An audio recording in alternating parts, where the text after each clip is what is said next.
तो दोस्तों अब देखो इसी रोटेशन चैप्टर में दो थ्योरम हम पढ़ेंगे, थ्योरम पैरेलल एक्सिस थ्योरम और परपेंडिकुलर एक्सिस थ्योरम। तो हम पहले देखते हैं पैरेलल एक्सिस थ्योरम। अब क्या है, इसमें बॉडी है ये वाली, ये इसका जी पॉइंट है, मतलब सेंटर ऑफ ग्रेविटी है, मतलब इसका सेंटर ऑफ मास वाला पॉइंट है।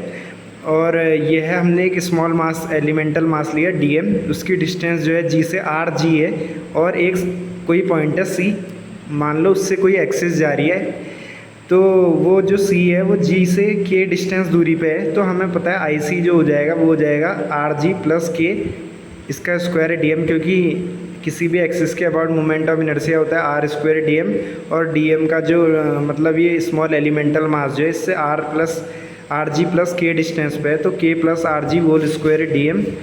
तो यहाँ से हमने इंटीग्रेशन करा, तो integration K square D M plus integration R G square D M plus 2k integration R G D M. तो ये हो गया K square integration D M plus R G square D M जो है आई जी बन गया, प्लस ये हो गया 2k integration R G D M. ये जीरो हो जाएगा क्योंकि मान लो एक बॉडी है उस पर आर जी डी एम हम करेंगे तो सेंटर पॉइंट पे बैलेंस होता है, तो जीरो हो जाएगा, sigma R I D M I zero हो जाएगा, प्लस में वो माइनस में, ये प्लस में वो माइनस में, तो इफेक्ट कैंसिल हो जाते हैं, ये वाली टर्म जीरो होगी।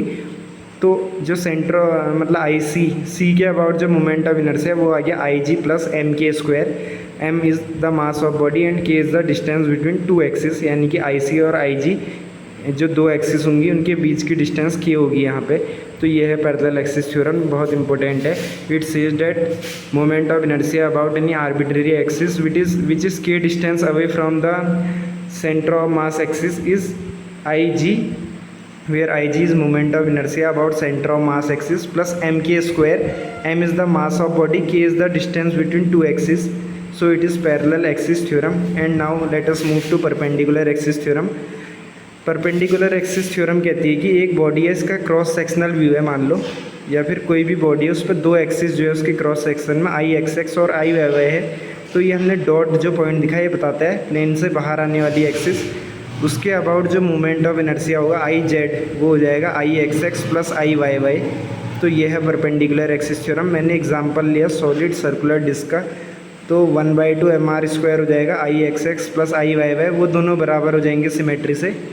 तो आई एक्स एक्स आ गया 1/4 mr स्क्वायर, क्योंकि ये दोनों सेम है सिमेट्री से, सर्कुलर डिस्क जो है सर्कुलर शेप में तो सिमेट्री होती है, तो 1/4 mr स्क्वायर ये आ गया रिजल्ट। तो ये हो जाएगा आई एक्स एक्स, क्योंकि आई जेड हमें पता है ये होता है 1/2 mr स्क्वायर।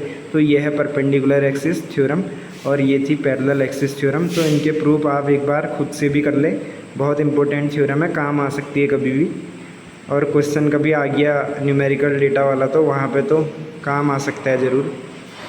तो भाई ये हो गया। तो सेंटर ऑफ मास जो मैं बोल रहा था वो ऐसा पॉइंट होता है जिस पर पूरी बॉडी का जो मास है एज्यूम कर सकते हैं कि वो एक ही पॉइंट पे कंसंट्रेटेड है, वो होता है सेंटर ऑफ मास।